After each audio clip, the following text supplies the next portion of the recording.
تو پیارے دوستو بھائیو السلام علیکم ورحمۃ اللہ وبرکاتہ۔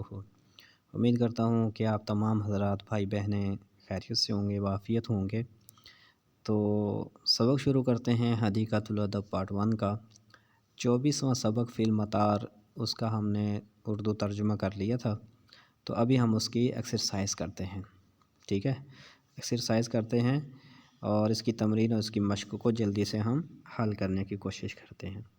چلو بھائی شروع کر لیتے ہیں، آپ کا ٹائم ویسٹ نہ کروں میں۔ سب سے پہلا سوال ہے ماذا قال یوسف لخالد حین قابلہ فی المطار۔ یوسف نے خالد سے کیا کہا تھا جب وہ اس کو ایئرپورٹ پر ملا؟ ٹھیک ہے، یوسف نے خالد کو کیا کہا تھا جب وہ ان کو ایئرپورٹ کے اوپر ملا تھا تو انہوں نے کیا کہا تھا؟ ٹھیک ہے جی، تو چلو بھی دیکھ لیتے ہیں کیا کہا تھا۔ جواب میں آپ کو تلاش کر کے دے دیتا ہوں۔ جواب یہ ہے جی، قال یوسف لخالد، یوسف نے خالد کو کہا تھا اہلا و سہلا، ٹھیک ہے، ویلکم کیا تھا ان کو، اہلا و سہلا الی اینا، یہ کہا تھا۔ یوسف نے خالد کو کہا تھا قال یوسف لخالد اہلا و سہلا الی اینا، ٹھیک ہے، خوش آمدید جی، آپ کہاں جا رہے ہیں، ویئر آر یو گوئنگ، تو یوں انہوں نے جو ہے وہ ان سے کہا تھا، ٹھیک ہے جی۔ اس کے بعد جی اگلا ہمارا سوال ہے نیکسٹ، این وضع خالد الحقائب للفاسی، خالد نے چیک اپ کے لیے تھیلے یعنی اپنے بیگ کہاں پر رکھے تھے؟ ٹھیک ہے، تو آپ وہاں پڑھ چکے تھے کہ وہ جو پٹی تھی نا، پٹی، اس پٹی کے اوپر جو ہے رکھے تھے۔ تو الالجزامی، الالحزام، سوری حزام، الالحزامی للفاسی، باقی سیم عبارت آپ اپنے سوال سے لے لیجئے گا۔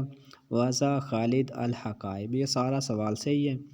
آگے آپ نے لکھنا ہے للحزام، بس للفاسی نہ بھی لکھو تو کوئی ایشو نہیں ہے، الالحزام، ٹھیک ہے، وضع خالد الحقائب الالحزام، ٹھیک ہے، تو پٹی کے اوپر جی رکھ دیے تھے انہوں نے اپنے بیگ وغیرہ، ٹھیک ہے جی۔ اس کے بعد جی ہم اگلے اپنے سوال کی طرف بڑھتے ہیں، ماذا کان فی جیب طارق، طارق کی جیب میں کیا تھا؟ طارق کی جیب میں کیا تھا؟ آپ نے سبق میں پڑھا تھا کہ ان کی جیب میں مسدس لعبہ تھا، یعنی ربڑ کا ایک پلاسٹک کا پستول تھا، ٹھیک ہے۔ تو آپ جواب کیسے بنائیں گے تو میں آپ کو ویسے بتا بھی دیتا ہوں، انہوں نے دیکھو کانا فی جیبہ مسدس لعبہ، مسدس لعبہ یا لعبہ، لعبہ تو ان کا لفظ زیادہ بہتر، کہ ان کی جیب میں کھیلنے والا پستول تھا، ٹھیک ہے، مسدس لعبہ کھیلنے والا ان کی جیب میں پستول تھا، کانا فی جیبی مسدس لعبہ، تو ٹھیک ہے، بالکل آسان ہے، کوئی اس میں زیادہ مسئلہ نہیں ہے جی۔ اس کے بعد ہے جی اگلا ہمارا سوال ہے من عباس ابن فرناس و متى عاش، عباس ابن فرناس کون تھا اور وہ کہاں کا رہائشی تھا؟